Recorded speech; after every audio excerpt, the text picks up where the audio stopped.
Hello everybody and welcome back to a brand new episode of our NASCAR Heat 5 career mode here on the channel. Hope you're all having a great day. Today we head to Richmond Raceway with this Richard Childress 27 traction machine here, as probably my worst short track this is on the schedule, so I'm not looking forward to this race, to be completely honest with you guys. I'm expecting to suck, so we'll have to wait though and see what happens. We went to Martinsville in the last episode and unfortunately didn't have the run that we were hoping to have, so we'll see if we can change that around here coming into this Toyota Owners 400 at Richmond. But like I said, not very confident coming into this episode here, and we kick things off with the qualifying here with a goal of a 21.152 up there on the top right of your screen. That's what we were at least aiming for. Would we hit that? I don't know. We were hoping to at least get within the mid 21s. This is kind of what I was looking for. If we could do a 21.5 or better, I'd be pretty happy with that. We come through at a turn 4 down this front straightaway. We're going to cross the line and we hit actually a 21.495, so we end up P26 though, not where we want to be starting for this race here in Richmond. Like I said, wasn't very confident coming into this one. I think it's already showing here as we're going to check out the rest of the qualifying order right there on your screen. Rounding out the top 20 would be that 23 of Bubba Wallace, but all the way up at the front it's going to be Erik Jones on pole. Not a name that you're really used to seeing on pole, especially in the number 43 car for Richard Petty Motorsports here, so we'll see what Erik Jones is capable of doing here today. Now obviously we look at the schedule here right now with Richmond. If we have a rough run today, it's not going to be great for our playoff situation, but in the next episode, I think we're going to have a pretty realistic chance to get a strong finishing position because we go to Talladega in the next episode here, so I'm excited for that one to see if we're going to be able to bounce back here from a rough Martinsville and what is likely to be a pretty rough Richmond race. But I tell you, so far in the races that we struggled in, we've been able to rebound to some really respectable finishes here now as we would get underway with Erik Jones, Brad Keselowski, your front row, starting from now P25 due to a grid penalty here as we head down into turn 1 on this opening lap here. Now a nice lengthy race here in Richmond. Stage 1 very, very short. You don't get a lot of time to feel out your car here in stage 1. You really don't even get to see what your long run pace and your long run feel in the car is here in stage 1, as it's only like 19 laps, and then you go into stage 2 and stage 2 is nearly double the length as stage 1, and stage 3 is very similar to the length of stage 2 there. As you see me lose a spot on the opening lap to Cody Ware in that number 51 car. Now we're going to cruise past the 41 to Cole Custer here. Stewart Haas Racing struggling just like they were in 2021 in real life here in this NASCAR Heat 5 career mode, although Kevin Harvick on the other hand has been pretty strong, but Almirola has not. Neither has the 41 of Custer or the 14 of Chase Briscoe, as we already move up into P23. So if we can keep this car planted on the inside, looks like we got some decent speed here, 3 wide already with that 20 in the middle there. That's Christopher Bell here, and we would continue side by side with Christopher Bell until lap 4, and we would clear him and the 37 of Ryan Preece on the exit of turn 2. So we move up into P21, but then here comes Stenhouse here now on lap 5, going to slip up the inside. So it was kind of like we were going forward a few spots. We would maybe lose a spot here and there, and then we would gain a few more. So it was just a slow crawl forwards. We had some cars behind us that, of course, had a lot of speed, and then you had some cars ahead of us that didn't have a lot of speed. So it was just that kind of balance of gaining some of those spots and then losing some of the spots to the cars that were faster behind. But late already in stage 1, we worked our way into the top 20, but here comes Eric Almirola my inside on lap 13. He's going to cruise past into P20. So back outside of the top 20, and here comes Kevin Harvick in that Hunt Brothers Pizza machine there in that number 4. Not a good day for him so far, but we move down into 22nd place, and then actually some contact right here into turn 1 with Ryan Newman. We had a fair share of battling with him in Martinsville, and it was certainly frustrating, and now we have some contact here in Richmond. Sure, Newman isn't the biggest fan of me at this point already so far, but then here comes his teammate of Chris Buescher, just like what happened in stage 1 of Martinsville. Newman gets past us, and then here comes the 17 of Chris Buescher to follow along a few moments later. So down into 24th we go. So not the ending to the stage that we were expecting and hoping for as we came through to start this final lap. Erik Jones, who dominated stage 1, already exiting turn 4. He's going to come through to win stage 1, as it's going to be a P24 place finish for us once 10th place crosses the line here momentarily as we dive down into 3 and 4 for the final time. Caution's going to come out. P24 in stage 1. Not what we were looking for whatsoever, because you know what, I thought we were going to at least be in the top 20 there, but we talked about those faster cars being able to pass us. We would come in and make some adjustments here to the car. Actually made it a little bit tighter, then added some grill tip, and now I made it a little bit tighter because it felt a little bit too free the longer the run was going here. Now as we would get underway for the start of stage 2, and for the start of stage 2 here from Richmond Raceway, let's get amped, turn up the volume.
There you have the amp segment here from Richmond Raceway, still running in the same area that we ended stage 1 and started stage 2, about this P24, P25, P23 kind of little area now as we're battling with Erik Jones down this back straightaway and struggling to pass him, but eventually here, by the time we come through into turn 3 and lap 6, we would finally get past that 10 of Erik Jones, but we had but we had William Byron and Austin Cindric, who were just as fast just behind me here. I kind of get caught off guard here, going down into turn 1 up the inside. Goes that 33 of Austin Cindric there for Penske Racing, one of the Rookie of the Year candidates that we're going to be battling against for the remainder of this season here. Diving down into 3 and 4, we lose another spot there, drop back down into 24th. But then now here we are trying to make a move up the inside of Alex Bowman, who's having a bit of a rough day here in that 48 car, so we can move up another few positions. Bubba Wallace kind of falling off here in stage 2 as well. Important to note, I completely forgot to touch upon it, Ty Gibbs was in the car for the 3rd race today over Martin Truex Jr., but he will be back next race. Truex will be in Talladega now as we head through on the exit of turn 2. Behind us into turn 1, BJ McLeod's going to go for a spin there into the corner. That's going to bring out the first caution. That's not a stage break for the opening laps here in stage 2 now, as everybody would pit and we would fill it up with fuel and whatnot, put 4 tires on the car. Unfortunately, we lost a spot there on the pit lane, so down into P23. Tyler Reddick actually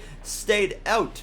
I don't know what Tyler Reddick was doing, but he decides he was going to stay out on the track and take the lead of this race. Is that going to work? Probably not. We're probably going to end up finishing better than Tyler Reddick in this stage. He was already being passed by Kyle Busch through 1 and 2. Erik Jones no longer leading in this race, and it was belonging to that now 18 of Kyle Busch here, side by side with Cody Ware down the back straightaway into turn 3. Just barely got my nose in front of William Byron there to stay clear of him into the corner, but we are already making up a few positions here on this opening restart here, down into turn 1 up the inside of Kurt Busch into the top 20 for the first time in a little bit, to say the least, in stage 1, where we were in the top 20 briefly until Erik Jones and Kevin Harvick were able to move past us there on the inside here. So we just continue battling away, and we see opportunities right here to maybe take a 3 wide, maybe even 4 wide here as we come through on the exit of turn 2. De Benedetto on the outside. You see we are 3 wide at least down this back straightaway into turn 3, but now Chase Elliott has taken the lead. An up and down season it has been for him. He's so far in a really rough position in the playoffs just because of that bad luck that we've touched upon a few times already here. Less than 10 laps to go now, though.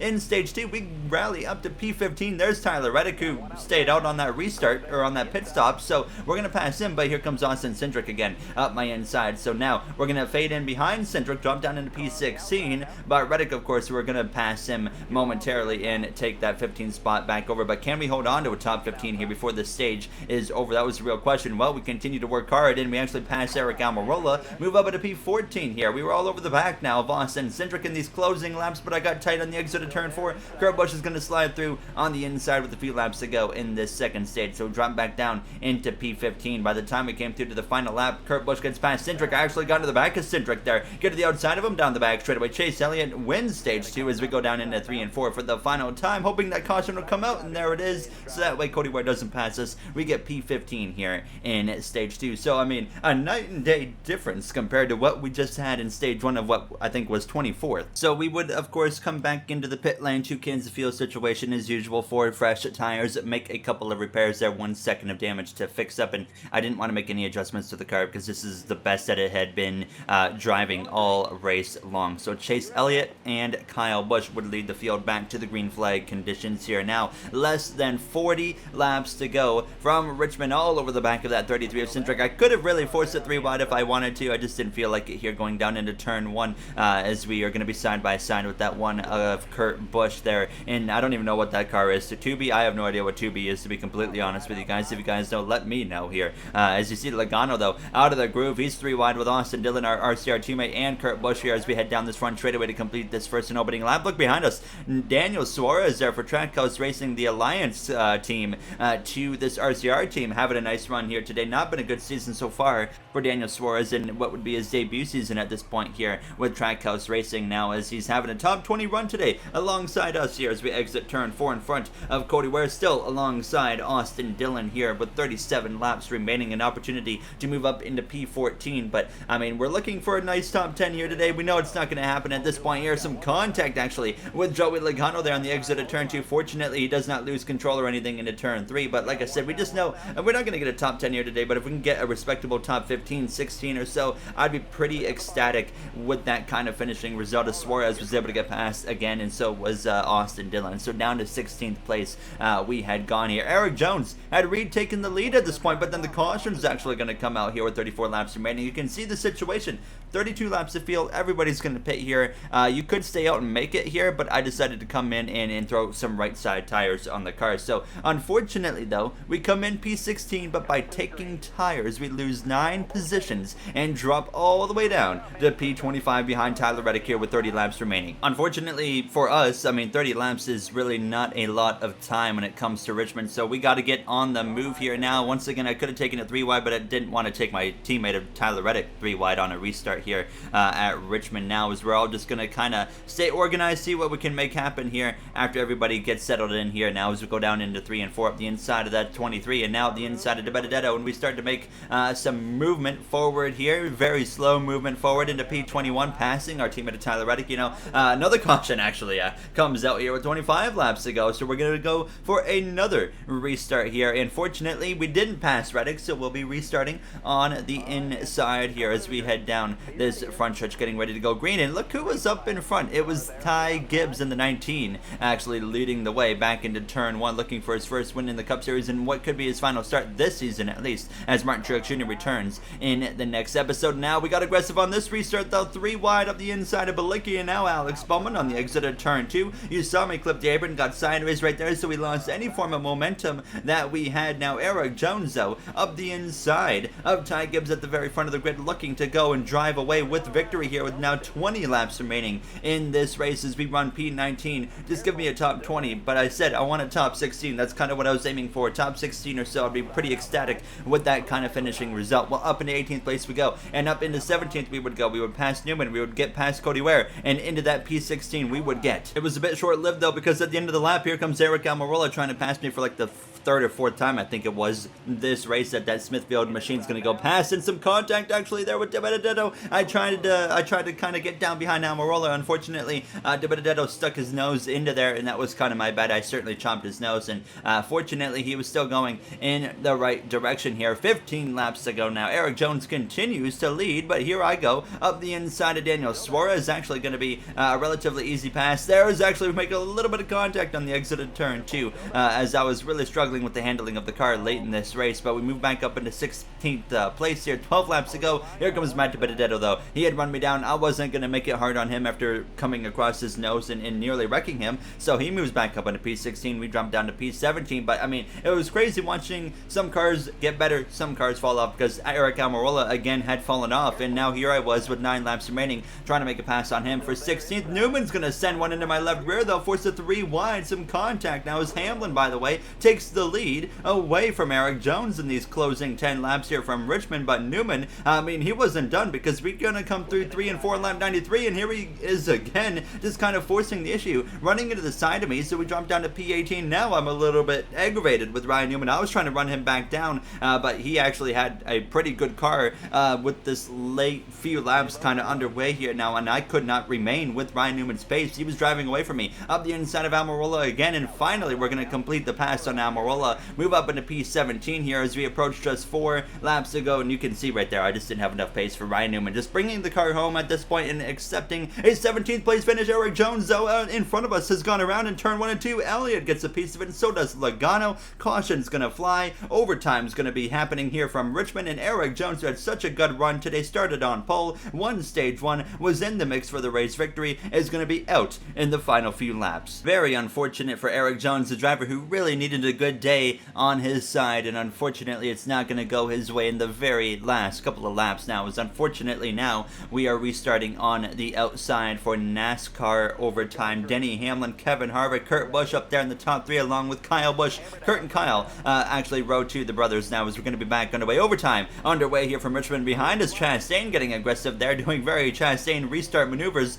going 3 wide around the outside there as we go down into 1 and 2 alongside that 48 of Alex Bowman, who's had a decent rebound to his day now, still side by side with De Benedetto as we dive down into 3 and 4 for the penultimate time here. Hamlin though, he's going to give up the lead to Kurt Busch. He left the inside wide open. We're 3 wide in the middle with Newman as well as Alex Bowman. White flag in the air. Kurt Busch to the lead. Ty Gibbs trying to go through into 2nd place there, as I'm going to give Ryan Newman a bit of a bump there, let him know I wasn't happy about earlier, but it actually hurt myself because I go wide. Here comes Buescher up the inside into 3 and 4 for the final time in Richmond Raceway. Raceway now, as we are not in the spot we need to be. It's going to be Kurt Busch winning, and Richmond still 3 wide in the middle. We are coming to the line, but we get ahead of both the 48 and the 10 of Bowman and Almirola, and we end up P16 here with the Toyota Owners 400 concluding at Richmond Raceway. Kurt Busch with the win. Ty Gibbs in his final start before Truex returns from injury in Talladega finishes in runner-up second place, making a very strong case that maybe he might be worthy of being in a Cup Series car next season for Joe Gibbs Racing here, having strong runs in all 3 races that he competed in Bristol as well as Martinsville and Richmond. All 3 were short tracks and very challenging, different diverse short tracks there that he had to, of course, make a statement on. But Truex will return in that 19 car in the next episode. Maybe we'll see that 19 get to victory lane, but that is, of course, going to wrap it up from the little bit of the short track swing here, and we move on to the large Talladega in the next episode. You see the playoff grid. Bowman, Buescher, they're currently out by 10 and 15 points. We are in, but the points buffer that we have is starting to get smaller. So, and as well, you see our rival situation. Truex is actually nearly a rival, and so is Kyle Busch and Chris Buescher. So we got to be very, very careful, actually, with those guys. If you guys enjoyed, you know what to do. In the next one, like I said, you guys know the deal. We go to Talladega, where hopefully we can have a strong top 10 run and maybe even a chance to win our first race in the Cup Series. That does it for me. I'll see you guys next time. Have a great day, everybody.